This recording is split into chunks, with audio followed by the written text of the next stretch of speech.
3 seconds changed the temperature of Chesterfield High. The bell cracked the air, lockers answered, and Cyril arrived, smiling, cushioned by a last name that bent rooms. Son of the city's loudest politician, he moved like gravity owed him favors. Miss Adele entered the science lab quietly, intern badge temporary, posture composed, posed, eyes noting exits, benches, and the way silence worked here. Cyril drifted in late, voice already working the room. Guest standards fell again, he said, dropping his bag. A few chuckles skidded and died. Adele met his stare. Seat. Now, she said, even professional. He grinned and stepped closer instead. Relax, miss, Cyril replied. I'm helping. Where are you really from? He tapped her badge. Adele shifted back. Give me space, she said. He leaned in. Rules bend, he whispered, especially for my name. He pinched the fabric near her collar, not violent, just controlling enough to test belief. Release me, Adele said, clear, calm. Now. He didn't. Interns disappear quietly, Cyril murmured. A stool scraped. Glass chimed. Adele set her feet, breath steady. This is inappropriate, she said louder. Let go. He laughed too hard. Footsteps approached outside. Cyril smirked, trusting inheritance over moments. The lab felt smaller, brighter, expectant. Adele named the behavior, and named the risk, and named the consequence aloud, exactly as policy required. Precision unsettled him. If this moment matters to you, remember it, share it, carry it forward. Authority moved closer. Cyril mistook preparation for fear.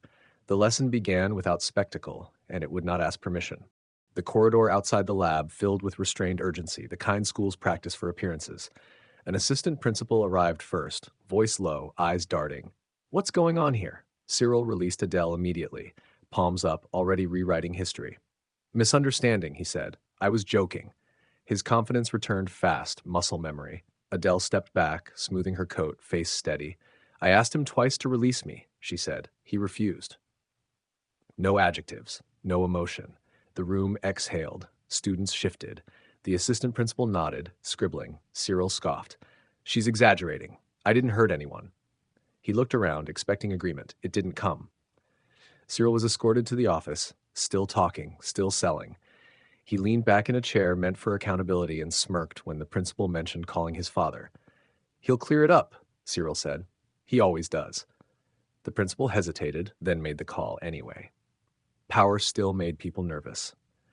Adele finished the class. She followed procedure, documented facts, and declined the counselor's suggestion to cool off at home. I'm fit to work, she said. After school, she met with administration, answering questions with dates and exact phrasing. Precision unsettled them more than anger would have. By evening, staff whispered about past complaints quietly redirected, about apologies smothered with influence. Cyril paced his room, furious that detention was even mentioned. He messaged friends, mocking the idea that anything would stick. He didn't understand that process is slow on purpose.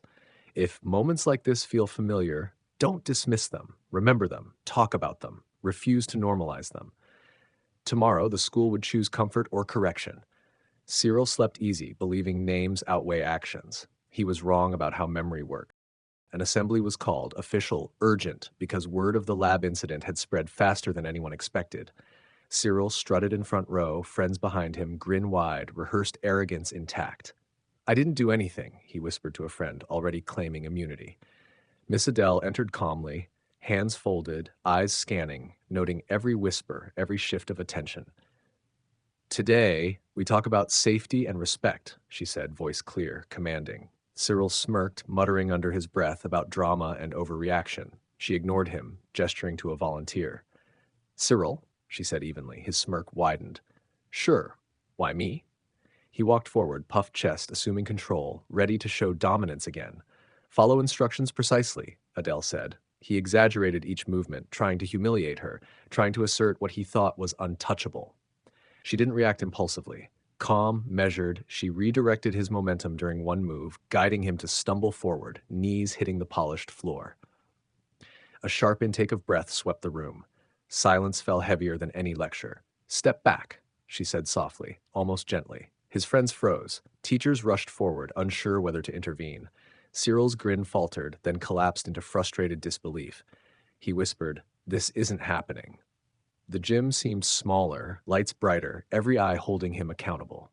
Administrators watched helplessly as Adele remained composed, explaining why the behavior was unacceptable. naming each infraction and its consequences.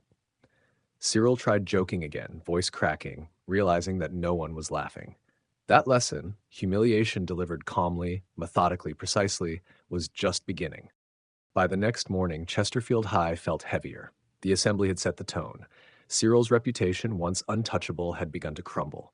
Reports circulated quietly but firmly, discipline notes, witness statements, previous complaints, all lined up in an unavoidable chain. His father's calls offered no magic. Administrators, once hesitant, now enforced policy without pause. Cyril arrived pale, stiff, escorted to the principal's office, where reality waited like a patient predator. Miss Adele entered the lab as usual, calm, purposeful, eyes steady. Students lingered, watching the aftermath. She had taught more than science. They had seen control, restraint, and the quiet force of accountability. Cyril's friends avoided her gaze. The hallways whispered consequences in ways a lecture never could. The boy who thought names outweighed action now felt the weight of measured justice. Weeks passed, and the school board acted decisively. Suspension turned to expulsion. Formal warnings were filed. Civil oversight ensured nothing could be ignored. Cyril learned that influence and lineage could not rewrite behavior. Humiliation was neither cruel nor vengeful. It was corrective, precise, and inescapable. Miss Adele returned to her routines unshaken, proving that strength often lives in steadiness rather than spectacle. The real lesson settled in the minds of everyone present. Abuse of power is temporary, and respect earned through integrity lasts. Students whispered it, teachers reminded themselves of it, and even those accustomed to privilege noticed that authority does not bend to fear or name alone. If this story resonates, take it beyond the walls of Chesterfield. Stand firm, insist on accountability, and teach respect in your own spaces.